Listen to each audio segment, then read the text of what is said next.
Hello to all of you, the viewers of Poland Daily. My name is Maria Kądzielska, and we continue with our story about the Museum of John Paul II and Primate Wyszyński. With me is David Machaj, an expert and a historian. Thank you very much again for being with us. Thank you.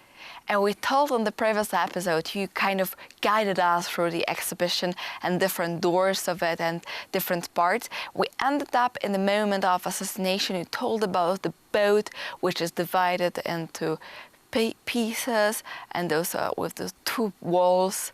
So the death of the primate and the assassination of John Paul II. Take us further. Show us more. Yeah, unfortunately, we are coming near to the end of our exhibition. This is the next zone is the last historical zone, and we end our tale of 104 years of Polish history with the death of John Paul II. And we have a very touching moment and touching clips of the last silent blessing of John Paul II when he appeared in the window of the St. Peter's Palace and tried to bless the gathered people, but couldn't speak a word. And it's very touching. And this zone is obviously entitled Urbi and Orbi, so to the world and to the city, to the Rome itself. Of course, we have some artifacts and some museum pieces in there, but I would say this large-scale projection is the most important piece there. Of course, we have a walking stick and a walkie from private apartments of John Paul II. So we are not trying to cover anything in our exhibition. We show our heroes as young boys, as adults, and very strong, powerful people they were. But also, as they aged, we don't shy away from showing their weaknesses and their humanity, I would say. So basically, this is a very touching and heart-grabbing zone. So I think, and the whole team thought of it, the viewer needs a break, right? So the next and in fact the last zone is very different. It's called the Decalogue, and we try to show some transcendent meaning, and we didn't want to end with the death of John Paul II. So we tried to show their teaching through the eyes of the painter Stefan Gierowski. So we have 10 unique paintings of Stefan Gierowski and very calming music, so anyone can contemplate the whole exhibition, but also their lives and their life goals as well through these abstract paintings we have there. Beautiful. So you're trying not to, I would say, gloom the viewers. Of course, the death of John Paul II, which he was a human being, so obviously he died. But it's not the end of the story, because his message survives and it goes forward to the new church, to the new generation, and that's shown in the pictures. Yes.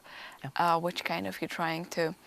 So you in the museum you combine together artifacts, real artifacts of those two figures, new technology of showing movies, such things, more in technique way, and also art, pieces of art. Yeah, we tried to aim for every generation, every type of a viewer. Obviously, we designed our museum with a focus on the younger generation because they didn't know properly Primate Wyszyński, of course, but also John Paul II. The research has shown that the people born after the year 2000 barely know John Paul II and only know him as a historical figure.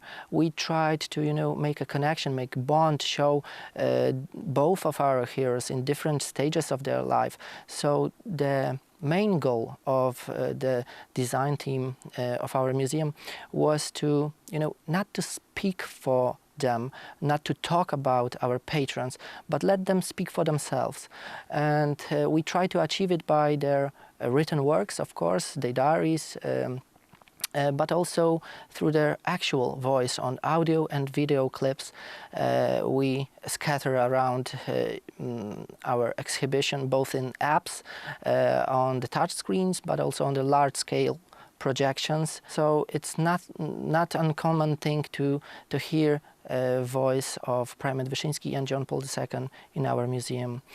And I think that great addition to our exhibition are the paintings and the sculptures, because it broadens the horizons and shows that we have quite bigger aspirations than just to be a museum of shoes and vestments and their life. We try to talk about maybe even this is the better word, to talk about their life and the history of Poland and the church itself and the whole world, and how their lives shaped the history and shaped the world itself.